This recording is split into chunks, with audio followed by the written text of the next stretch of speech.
Dear students, today I'm going to tell you about complement system. This is part 1 and lecture 8.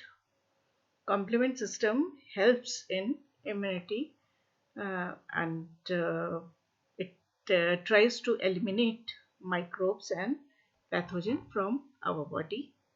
Evolution wise, the system is very ancient and antedates the development of adaptive immunity. यानी कि antigen antibodies develop नहीं हो पाई थी, वो system नहीं था तब भी। जो भी ऑर्गेनिजम्स थे उनमें भी अपने आप को डिफेंड करने के तरीके थे और उसमें कॉम्प्लीमेंट सिस्टम एक तरीका हुआ करता था. Definition wise, this comprises more than 30 proteins which are soluble and cell bound. These comprise 10% of total serum proteins. So these are proteinaceous in nature and proteins act in an enzyme cascade. ये जो proteins हैं वो enzymes में convert हो जाती है, pro enzymes के form में सर्कुलेट होती है हमारे ब्लड में और एंजाइम में कन्वर्ट होती रहती है. एक के बाद एक चेन रिएक्शन चलता है और प्रो एंजाइम में कन्वर्ट होके नेक्स्ट फैक्टर को एक्टिवेट करता है, क्लीव करता है और दिस इज हाउ अल्टीमेटली ऐसा सिस्टम एक बन जाता है कि माइक्रोब को ये हार्म करके हमारी बॉडी से एलिमिनेट करने के लिए हेल्प करते हैं. Each step generates an enzyme which act in the following step of the cascade. About terminology, कैसे इनको फिर ये पाथवे हैं, इनकी नेमिंग कैसे की गई. Factors are designated by C letter and some numbers are written which show the sequence of discovery of the factors and not the sequence of the activation cascade. Activation cascade में कोई भी number जैसे serially नहीं arrange नहीं है. ये जैसे जैसे डिस्कवर, जो फैक्टर पहले डिस्कवर हो गया उसको नंबर दे दिए गए, तो जैसे 1 2 3 4 हो गया. लेकिन हो सकता है कि जो चेन रिएक्शन है उसमें 4 पहले आ जा रहा है, 2 पहले बाद में आ रहा है, 3 बाद में आ रहा है, तो ये सीक्वेंस सही नहीं है. और हमारे एग्जाम्स में ये सीक्वेंस पूछा जाता है कि एक के बाद एक कौन सा फैक्टर एक्टिवेट हो रहा है. सो प्लीज़ आप इस पे ध्यान दीजिए कि किस तरह से कैस्केड चलता है. यहाँ पे हमारे पास 3 तरीके के पाथवेज हैं ह्यूमन बींग्स में. Classical pathway, lectin pathway and alternative pathway. तीनों पाथवे एक सिंगल पॉइंट पे मर्ज होते हैं और हम आपको एक के बाद एक इनके बारे में बताते हैं. First of all classical pathway, जिसमें कि एंटीबॉडी की ज़रूरत पड़ती है, तो एडाप्टिव इम्यूनिटी से रिलेटेड है. अगेन इसमें जो पहला फैक्टर एक्टिवेट होता है दैट इज C1Q2R2S2. ये पूरा एक सिस्टम है, एक पूरा प्रोटीन है जो जिसमें S2 प्रोटीन जुड़ी होती है, R2 प्रोटीन जुड़ी होती है और पहला प्रोटीन, मेन प्रोटीन बॉडी जिसकी है वो C1Q कहलाता है. तो ये सारे आपस में जुड़े रहते हैं. ये जब एक्टिवेट होते हैं तो they create one enzyme. Here R2S2 must be written here. तो और ये जो ब्लैक से हम बार दिखा रहे हैं, इसका क्या मतलब है कि ये यहाँ से एक्टिवेट होके ये एंजाइम में कन्वर्ट हो गया. These are serine proteases and this enzyme then cleaves C4 factor into C4A and C4B.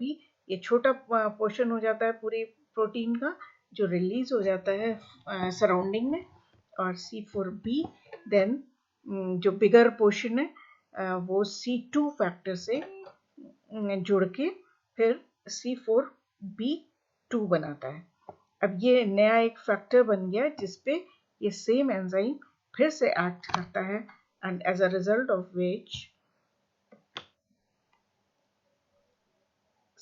C2 cleave होता है. अब इस बार C2 क्लीव होके C2B और C2A factors बनाते हैं. C2A factor remains bound to C4B, and this is one more enzyme which is known as C3 convertase, and C2B जो है वो release हो जाता है surrounding में. Then C3 convertase जो है C3 factor को क्लीव करता है और C3B और C3A बनता है. C3A जो है वो रिलीज हो जाता है.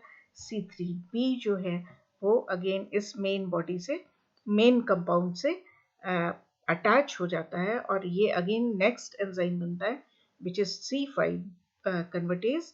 C5 convertase acts on C5 factor, which is then cleaved into C5A and C5B. C5B then attaches to C6 and C7, and these three go and attach on the surface site of the microbe. अब ये जिसकी वजह से activation हुआ, जिसको कि eliminate करना है बॉडी पे, तो उसके सरफेस पे जाके ये बाउंड हो जाता है. And then C8 and C9 factors come and attach to it, and they make a actually pore-like structure, and this is known as MAC or membrane attack complex. ये जब यहाँ पे पोर बन जाता है, एक छेद बन जाता है जिसमें कि फ्लूइड भर के फिर माइक्रोब बस्ट कर जाता है. This was classical pathway. और C5 के पॉइंट से आप देखेंगे कि तीनों जो पाथवेज हैं वो मर्ज कर जाते हैं. यहाँ से कॉमन पाथवे चलता है. लेक्टिन पाथवे के लिए MBL प्रोटीन है. MBL is attached with two more proteins, MAS1 and MAS2, and this is activated by the activators to make MBL MAS1 MAS2 enzyme.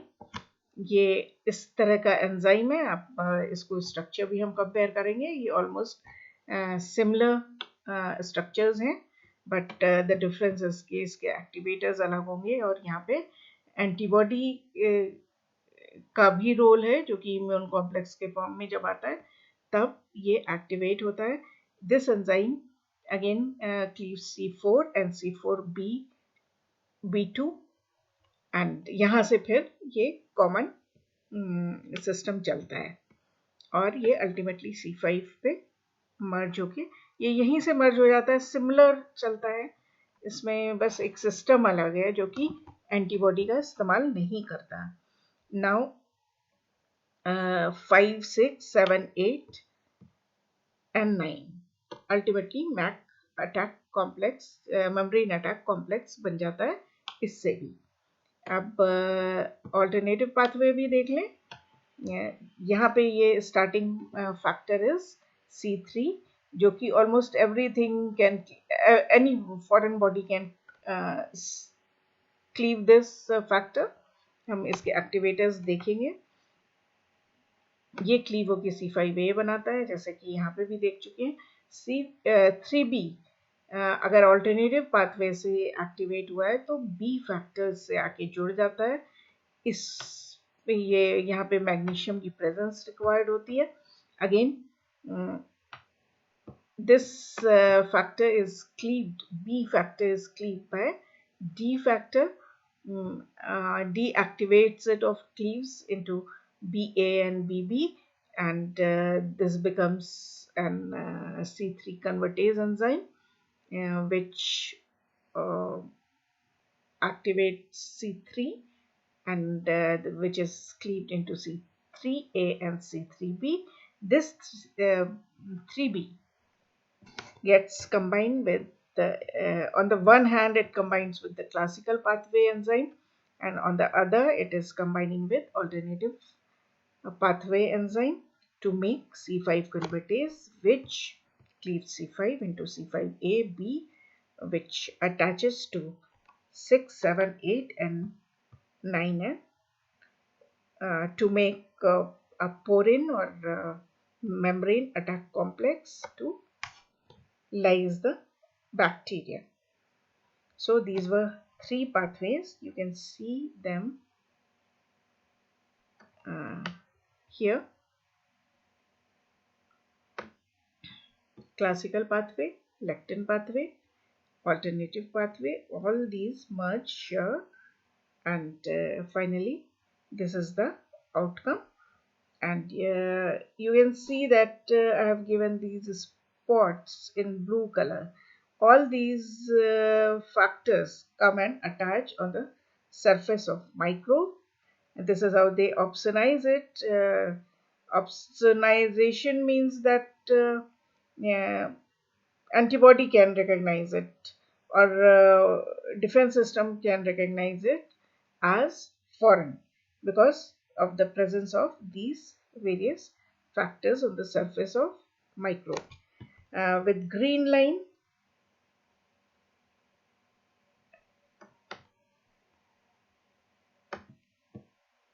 I have shown the enzymatic activity of classical pathway.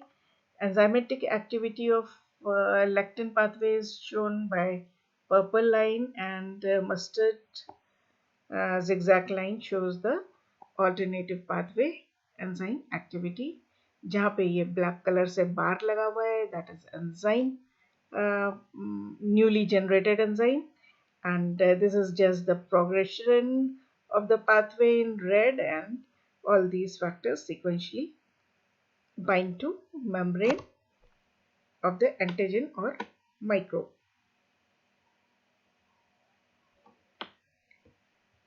Now activators क्या हैं इनके?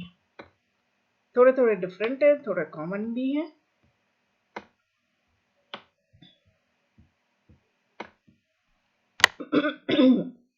Classical pathway के लिए antigen antibody complex, some viruses, necrotic cells, जो pathology है हमारी body में उसकी वजह से जो हमारे सेल्स डेड होते हैं वो सेल्स, सब cellular membrane complexes like mitochondria के मेम्ब्रेन्स बाहर आ जाएंगी अगर सेल्स नेक्रोटिक हो जाएंगी, सेल्स बस्ट करेंगे तो डिफरेंट सब सेलुलर मेम्ब्रेन्स बाहर आएंगी, एक्सपोज होंगी, तो उनसे ये पाथवे एक्टिवेट होगा. एग्रीगेटेड इम्यूनोग्लोबुलिन्स, बहुत सारे इम्यूनोग्लोबुलिन्स मिलके किसी माइक्रोब के सरफेस में हैं तो उससे ये activate होगा. Beta amyloid and C reactive proteins also activate classical pathway. Lectin pathway is activated by terminal mannose residue of proteins and polysaccharides found on the surface of bacteria. Bacterial surface पे mannose की outermost residues on the cell surface are mannose, and mannose residues are not found on the surface of mammalian cells. इस तरह से ये bacteria और mammalian cells आपस में different होते हैं, तो इनको recognize करके lectin pathway activate होता है. Since activation occurs in absence of antibody, it is the part of innate immunity. Alternative pathway, almost any foreign substance like lipopolysaccharide endotoxin from gram-negative bacteria, cell walls of some yeast, proteins present in cobra venom, all these things are capable of activating C3 factor directly in absence of antibodies also. Common to classical and alternative pathway viruses हैं जो antibody induce कर सकते हैं, तो classical के लिए भी हैं और बिना antibody induce किए alternative pathway को activate कर देंगे. Aggregated immunoglobulins and necrotic cells. So different factors आएंगे जो कि classical, अगर antibody वहाँ आ गई तो classical pathway से activate हो गया system, otherwise alternative pathway उसको activate कर सकता है. So these were the various activators of complement system. This lecture was an introductory lecture for complement system. अब इनमें से जो different factors हैं उनके mechanism, enzymes हैं उनके mechanism of actions हैं, वो हम आगे और इसके अलावा इंटायर रेगुलेशन, ये सिर्फ एक ही साइड में नहीं जाएंगे, लाइक ये एंजाइम बन गया तो वो एंडलेसली काम नहीं करेगा, उसको इनहिबिट करना ज़रूरी है, नहीं तो वो नॉर्मल प्रोटीन्स और रिक्वायर्ड प्रोटीन्स को भी क्लीव करता चला जाएगा। तो इनहिबिशन होना चाहिए, रेगुलेशन होना चाहिए, इन सब के बारे में हम नेक्स्ट लेक्चर्स में बात करेंगे। और for the time being, if you like my lecture, please like it, share it, and comment on it, so that I must know, uh, is it okay or you want something more. So thank you for